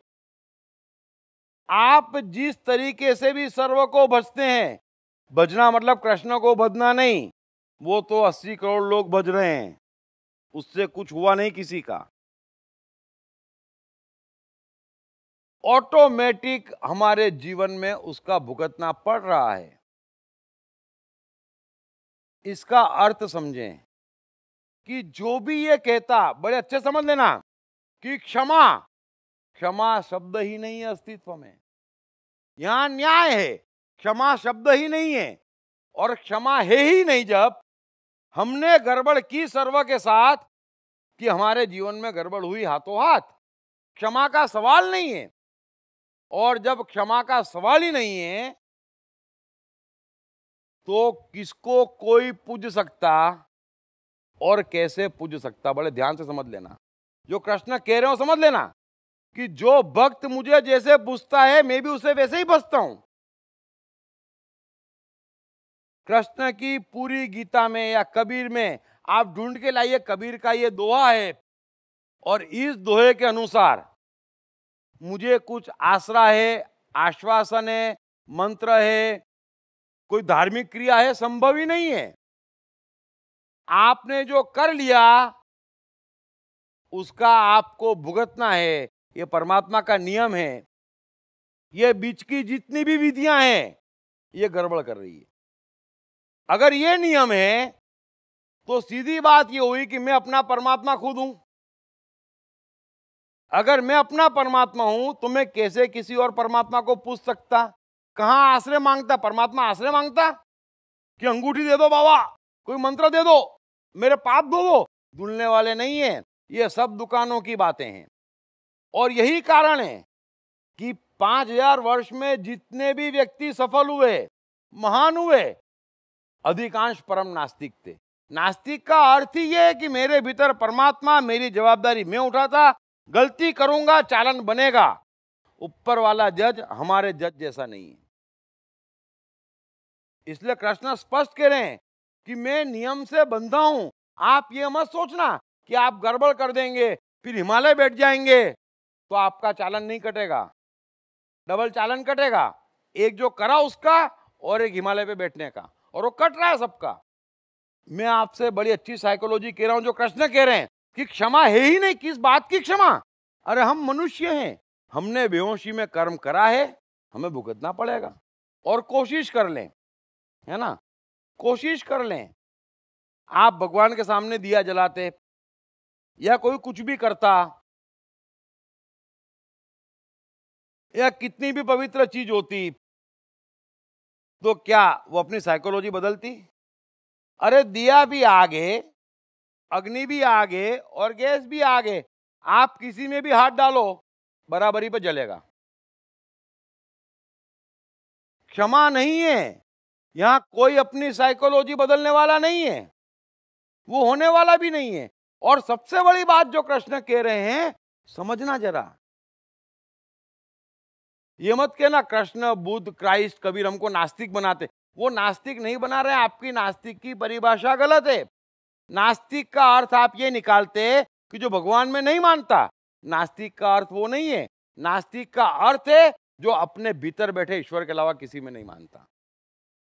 तो वही तो आस्तिक है। ये जगह जगह जो खोज के रखे हैं वो नास्तिक है। विवेकानंद स्पष्ट कहते हैं कि जिसकी भी अपने को छोड़ के किसी भी दूसरे पे श्रद्धा है वो नास्तिक है। फिर वो किसी पे भी हो, क्या फर्क पड़ता है?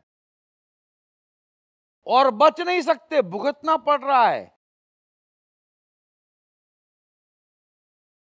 अभी आइसलैंड करके एक देश है, लोवेस्ट क्राइम रेट है। नास्तिकों की संख्या वहां पर तेजी से बढ़ती जा रही है। और जब नास्तिक होंगे तो क्राइम नहीं होगा, क्योंकि नास्तिक जानता, नास्तिक का अर्थ है मैं करूंगा, मैं भुगतूंगा, कोई बचाने वाला नहीं। बचाने वाले कौन खोज रहे हैं? जिन्हें ये उम्मीद है कोई बचाएगा। तो मुझे तो मालूम है कि अगर मैं गड़बड़ करूंगा तो भुगतूंगा। जब तक ऐसा लगता है गंगा में नहालूंगा बच जाऊंगा, अंगूठी पहनूंगा बच जाऊंगा, तभी तक तो हम गड़बड़ कर रहे हैं। उसी भरोसे तो सब जने गड़बड़ कर रहे हैं, वरना गड़बड़ नहीं कर रहा हूं। और मुझे मालूम है कि परमात्मा ऐसा ही है, हम जैसा करते वो भी वैसा ही कर रहा है हमारे साथ। तो जीवन में जो भी गड़बड़ है हमारी वजह से है, परमात्मा छोड़ने वाला नहीं है। और जब मालूम पड़ जाए कि परमात्मा छोड़ने वाला ही नहीं है, परमात्मा में राग द्वेष है ही नहीं, हम जीवन भर उसकी पूजा कर लें, सुबह से रात तक पूजा करें हैं, और फिर बोले प्रभु दिन भर इतनी पूजा करी, 2 चोरी अलाउड, तो फिर वो प्रभु नहीं हुआ हैं? जरा समझना क्या कर रहे हैं हम करना क्या चाह रहे हैं? हमने समझ क्या रखा है परमात्मा को? इतना छोटा, इतना छोटा कि हम उसके आसपास घूमेंगे, 2 अच्छे शब्द बोलेंगे, उसकी तारीफ करेंगे और हमारा काम कर देगा। इतना छोटा है क्या वो तो न्यायाधीश है। कुछ फर्क नहीं पड़ता, आप माने न माने। और जहां जहां प्रगति हो रही है पूरे संसार में, और जिस जिस मनुष्य ने जीवन में प्रगति करी, जिनको आप नास्तिक कहते हैं उनने करी, कायदे से वो आस्तिक हैं। और क्राइस्ट, बुद्ध, महावीर, कबीर, कृष्ण आपको आस्तिक बनाने आते, इन धर्म गुरुओं की भाषा में नास्तिक बनाने आते। इसी की इनको तकलीफ होती कि तो दुकानें बंद करवा रहे हैं। अभी कृष्ण का श्लोक मान लें तो दुकान की जगह ही नहीं है। कोई भगवान छोड़ने वाला ही नहीं है, क्यों छोड़ेगा वो? कैसे छूटेंगे आप? छूट सकते ही नहीं है।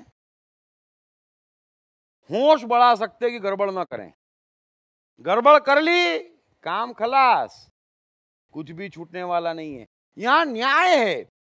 यह नहीं है कि मैं बुद्ध हूं, मेरी चेतना यहां है, होने दो। लेकिन लंग्स की अपनी साइकोलॉजी है। बुद्ध की चेतना कुछ भी हो, मेरी चेतना कुछ भी हो, आपकी चेतना कुछ भी हो, लंग्स की अपनी साइकोलॉजी है, शरीर की अपनी साइकोलॉजी है, वो किसी के लिए बदलने वाली नहीं है। लंग्स कमजोर होते ही ऑक्सीजन आना बंद हो जाएगी, फिर आपकी चेतना कोई काम की नहीं। आपकी चेतना इस काम की कि उससे आपको कष्ट नहीं होगा। आपकी चेतना इस काम की कि आपके आने का पर्पस सोल्व हो गया। बाकी ये नहीं हो सकता कि मेरी टांगे कट जाए लेकिन मेरी चेतना इतनी बड़ी है कि मैं बगैर टांगों के भी चल सकता हूं। यही तो हम कल्पना कर रहे हैं, जो नहीं होना है। यहां न्याय है। कभी ऐसा नहीं होता कि बुद्ध बैठे हैं, कृष्ण बैठे हैं, क्राइस्ट बैठे हैं और हमने पानी दिया, साथ में 20-30 लोग और बैठे हैं, एक ही मटके का पानी है, तो सबके पास एक जैसा ही पहुंचेगा। ये मत समझ लेना अगर पानी खराब है तो कृष्ण के हाथ में देते ही शुद्ध हो जाएगा। यही तो गलतफहमी में हम जी रहे हैं। यह शक्य ही नहीं है। सब चीज यहां पर न्याय है, हर चीज की अपनी साइकोलॉजी है, और वो कोई भी साइकोलॉजी किसी भी कारण से किसी के लिए भी रत्ती भर बदलती नहीं है। रामकृष्ण परमहंस को भी कैंसर हुआ, सोक्रेटिस को भी जहर चढ़ा, क्राइस्ट को फांसी हुई, बुद्ध जब मरे तो बुद्ध की मृत्यु के 2 साल पहले से कितने डॉक्टर लेके उनको घूमना पड़ते थे। महावीर को पेचिस की बीमारी हुई और कृष्ण को एक तीर लगा और मृत्यु हो गई। तो ये नहीं है कि कृष्ण को तीर लगेंगे कुछ नहीं होगा, ये आप कहानियों में पढ़ लीजिए, है ना। वहां तो किसी को कुछ नहीं होता है। हजारों तीर आए, फिर फूक मार दी, चले गए। फिर हम भी सोचते वो फूक कहां से लाएं। फिर ये बाबा लोग आ जाते और हमसे लो, कोई फूक नहीं है। गलतफहमी मत पालना। जगह ही नहीं है। मैं बार बार कह रहा हूं, कृष्ण स्पष्ट कह रहे हैं कि इंसान एक कर्म है, और जैसा कर्म है वैसा जीवन है। बीच में कोई है ही नहीं, रत्ती भर नहीं है। आप जबरदस्ती कोशिश कर रहे हैं, बर्बाद हो रहे हैं, समझ नहीं रहे हैं हम। अच्छा लगता है 2 मिनट सुकून लगता है, कोई कह देता है ये 200 रुपए की अंगूठी और महीने भर में सब ठीक, फिर ठीक नहीं होता तो बाबा से आप 200 रुपए वापस नहीं मांगते। इंटेलिजेंट है इसलिए दूसरा बाबा खोजते।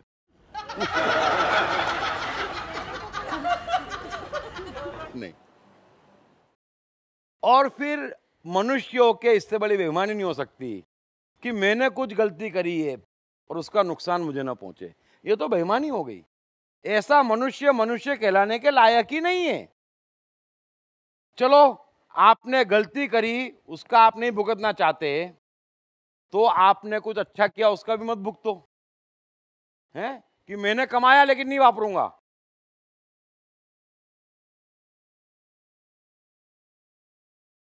कोई आदमी कमाते वक्त ये नहीं कहता कि भगवान तेरी मेहरबानी है। जब एक आध नुकसान होता है तो कहता तेरी लीला तू जाने। मैंने कहा ना, मनुष्य बहुत चालबाज है। लेकिन मैं आपको समझा रहा हूं, कृष्ण जो कह रहे हो समझ लो कि हे अर्जुन, जो भक्त मुझे जैसे बसता है मैं भी उसे वैसे ही बसता हूं। मैं तो दर्पण हूं, मैं शून्य हूं, मेरा कुछ भी नहीं है, मुझे कुछ लेना देना नहीं है, मैं मुक्त हूं, मैं तो मस्त हूं। खेल तुम लोगों का चल रहा है, मैं सर्व हूं, मेरे साथ जो जैसा खेल रहा है वैसा ही मैं उसको लौटा रहा हूं। बस धनाधन लौटा रहा हूं बोले, इसलिए तू भी अलर्ट हो जा। कृष्णा यही कह रहे हैं कि तू भी अलर्ट हो जा। ये मत सोच लेना गलती से भी दूर दूर तक कि ईश्वरों का ईश्वर खड़ा है मेरे पास और फिर मेरा साला भी है ना, तो सब गड़बड़ ठीक हो जाएगी। वो कुछ नहीं होगी। जैसे तू बजेगा मैं बंधा हुआ हूं तेरे को बजने के लिए। साक्षात कृष्ण भी हाथ खड़े कर रहे हैं कि सब कुछ तेरे हाथ में है, कोई गलत फहमी मत पालना। अब कृष्ण वहां पर खड़े होकर अर्जुन से कह रहे हैं कि जो भक्त जैसे बसता मैं उसको वैसे बसता। गंगा सिर्फ हिंदुस्तान में है, पाप किसी के धुल गए। हम कहां से जा रहे हैं, और ये बात ही गलत है। मैं पाप भी करूं, धुल भी जाए, धोने वाली चीजें भी मिल जाए, तब तो क्या बात हो गई।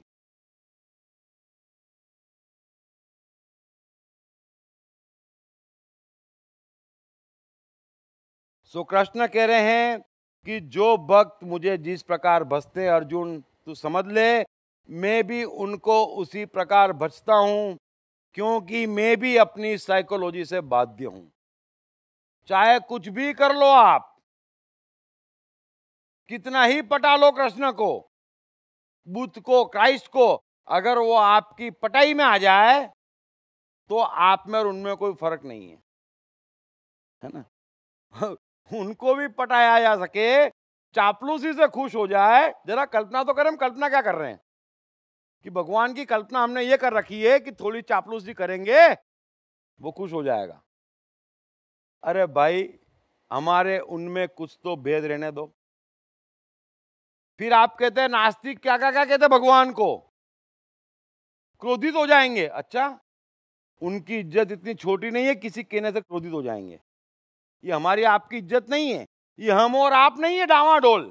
अरे वो अकंपित है, कांपता ही नहीं है। कृष्ण की आंख के सामने यादवास्थली हो गई, आंख के सामने महाभारत हो रही है, फिर भी कृष्ण बड़े आराम से कह रहे हैं, अर्जुन न कोई मरता न कोई मारता, मैं नहीं कपता, ये तुम मनुष्यों को सौंपा, कांपते रहो यहां से वहां, हूं ये हो गया वो। प्रभु वो पूजा कर रहा है तो वो नहीं कर रहा है तो मैं तो इतना ही पूछता, तो मेरा काम है गड़बड़ करी भुगतो, बस। जैसा किया सर्व के साथ वैसा हाथों हाथ लो, दूसरा कुछ मेरा काम नहीं है, दूसरी किसी बात से मुझे कोई मतलब नहीं है। और अंत में कृष्ण कह रहे हैं क्यों, मैं क्यों ऐसा हूं, क्योंकि अंत में सभी मनुष्य सब प्रकार से मेरे ही मार्ग का अनुसरण करते हैं। कृष्ण कहने की अर्जुन, अगर मनुष्य को जल्दी नहीं है सर्व में स्थित होने की, तो मुझे भी जल्दी नहीं है। अगर मार खाने वाला तैयार है तो मारने वाले को क्या दिक्कत है, बोले, है ना। तो अंत में तो सभी मेरी तरफ ही आ रहे हैं। अब ये कि कोई 100 जूते खा के समझ रहा है कि बाबू अपने जीवन का उद्धार सर्व की रक्षा से ही होगा, कोई 1000 जूते खा के समझ रहा है। समझना तो एक दिन सबको है ना। अब समझने वाले को जल्दी नहीं है तो मैं समझाने वाला क्यों जल्दी करूं, मेरा क्या जा रहा है। तो जो बग जैसे बज रहा है मैं उनको सदियों से वैसे ही बज रहा हूं, है ना। अब जाना तो सबको बॉम्बे से दिल्ली है, लेकिन इंटेलिजेंट लोग हैं तो वाया न्यूयॉर्क जा रहे हैं। अब बॉम्बे से दिल्ली वाया न्यूयॉर्क जा रहे हैं तो मेरा क्या जा रहा है, मेरे को उतनी देर उनके तबले बजाने के लिए टाइम ज्यादा मिल रहा है।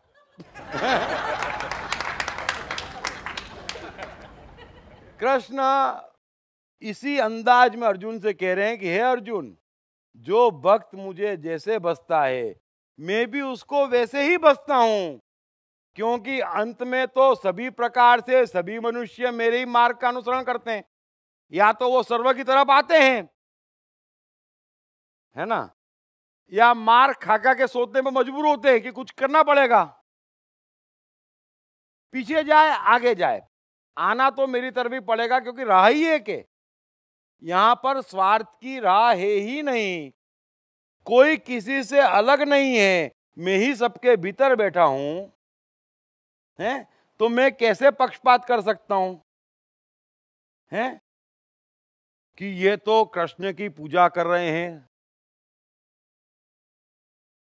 ये नहीं कर रहे हैं, ये मुसलमान हैं, ये नास्तिक हैं, अरे सबके भीतर तो मैं हूं। अतः ऐसा कुछ भी नहीं है सिर्फ इतना कि जो सर्व को जैसे बज रहा है मैं भी उनको वैसे बज रहा हूं। किसी को बॉम्बे से दिल्ली वाया न्यूयॉर्क जाना हो, वाया मून जाना हो, या सीधे आना हो, मर्जी उसकी, मुझे कोई जल्दी नहीं है। मैं जब से मनुष्य अस्तित्व में आया है यही काम करते आया हूं और यही एक काम जानता हूं, है ना। तो मनुष्य की लीला मनुष्य जाने, कृष्ण ने पूरी तरह से हाथ झटक दिए। इतना स्पष्ट आपसे कह रहे हैं कि मैं सब कुछ हूं लेकिन कुछ भी नहीं हूं, आप ही अपने सब कुछ हैं, मैं कुछ भी नहीं हूं सब कुछ होते हुए भी। इससे ज्यादा स्पष्टता से कृष्ण नहीं कह सकते। सो क्षमा है नहीं, और जो मनुष्य जीते जी आपको बता रहा हूं, मैं भी सबसे कह रहा हूं, जिसको कृष्ण के जीवन में, कृष्ण की गीता में जैसा नजर आ रहा है वैसा वो स्वयं है। अगर मेरा अस्तित्व नहीं है आसपास वाले तो कई लोग जानते, समझते भी कई बार कि ये कर क्या रहा है। मैं कुछ नहीं कर रहा हूं, आपका लौटा रहा हूं। अब आप क्या कर रहे हो ये सोचो। तो कृष्ण आपके साथ क्या कर रहे हैं ये कभी मत पकड़ना। आप ये देखो कि वो करने वाले कृष्ण के साथ यानी सर्व के साथ क्या कर रहे हैं। ये मत कहना कृष्ण ने महाभारत करवाई, कृष्ण अर्जुन को उकसा रहे हैं, ये मत कहना। ये जो युद्ध के मैदान में खड़े हैं उन्होंने 50 साल से सर्व के साथ क्या किया ये तलाशना। कृष्ण तो सिर्फ लौटा रहे हैं। ये मत कहना यादवास्थली हो गई, ये मत कहना इतने लोगों को मार डाला, इतने वध कर दिए। आप इसमें से कुछ भी मत कहना। दर्पण है कृष्ण, तो आप चाहो तो उसमें अपनी शक्ल देख लो, आप चाहो तो वहां से न्याय पालो। और कोई रिश्ता कृष्ण से, परमात्मा से और सत्य से बनने वाला नहीं है। अभी इस श्लोक को यहां पर खत्म करते हैं, क्योंकि मुझे नहीं लगता कि इससे ज्यादा डिटेल में जाने की जरूरत है। थोड़ा जल्दी में किया है बट कंफर्टेबल है। कोई सवाल हो तो पूछ लो, भले ही इस श्लोक में या पीछे। नहीं ना, क्लियर है ना? ठीक है, चलो, थैंक यू वेरी मच।